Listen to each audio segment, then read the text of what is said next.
Now, I'm gonna turn the tables on you, Bruce, because I got a question via a DM from my good buddy Jason. Okay. Shout out to Jason, Watch Rolling, on Instagram. He said, Explore 1 or Explore 2. Okay. Is he talking 36 or 40, 39? I think he left us some wiggle room. Okay. He wants the conversation to be had. So I'm gonna say, let's keep it somewhat similar sizes. So we'll do the Explorer 1 and 40. Okay. And we'll do the Explorer 2, which is the 42. 42. Right?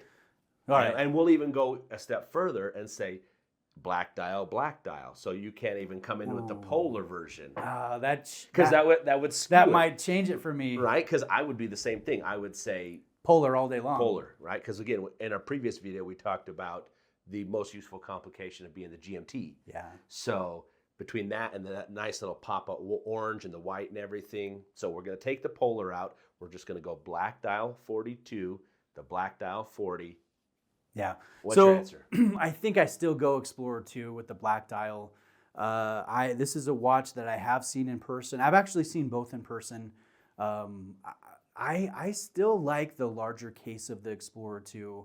I still love that complication. Yes, the bezel is going to get scratched over the years of wearing a sports piece. There's nothing you can do about that. So I'm not going to cry over a scratched up bezel, right? Which I know some collectors, that's a big deal to them. They stay away from Explorer 2 and they go Submariner or GMT Master 2 because of the ceramic bezel. That's not an issue for me. I still go Explorer 2, but I recognize that the Explorer is probably the most comfortable watch in the world. Perfectly thin, versatile, beautiful. It has lovely history going back for decades and decades. I still like the Explorer 2 better, and that's what I would pick. There we go. Okay, what do you think? I am going with the Explorer 2 as well. Of course. You can't pass that up. Yeah. I love the Explorer 1, and I would own eventually one of these days, but the one thing that kind of stops me is when you think about the 40 millimeter Explorer, it kind of goes contrary to the classic Explorer of the 36, right? So given our argument's sake of 40 versus the 42 and the added complication of the GMT and the date, it's just more useful to do the Explorer 2. It's a better, even though the Explorer 1 is more versatile, if you will, because you've got a sport coat on now, you could do the Explorer and just be done. There you go. You could do something like that much easier with the Explorer 1 versus the 2. What about a T-Rex? That's so ridiculous, but maybe goes up in value in 10 years? Okay, so yeah, if you're doing that, then I would say, because that one's 39, it's a little bit sweeter spot. It sounds silly, but the 1 millimeter does make a difference. Yeah. I would say, go with the T-Rex because it is a unique It's a oddity. stupid, Rolex. Right? Rolex got caught with their hand in the cookie jar kind of thing, right? Because they were doing a cost savings and they just used the same hands that they had from the 36 mil, the previous gen. And then people started going like, well, wait a second. They're like, you sell how much? Every year you're worth how much? Yeah. And you're cheaping out on the hands? Yeah, you couldn't give us an extra 2 millimeter on that length on the hands. Yeah. So I would go T-Rex in that case because it is a unique piece. It's a conversation piece. You just got to be okay with stubby hands. So here's another thing that I consider, Robert, that makes me lean toward Explorer 2. Because if I want to buy the Explorer, I'm not going to buy one. I'm going to go with an Air King. I'd even go with a Milgauss, find a used Milgauss. I know they've been discontinued now, but the prices aren't crazy on the pre-owned market.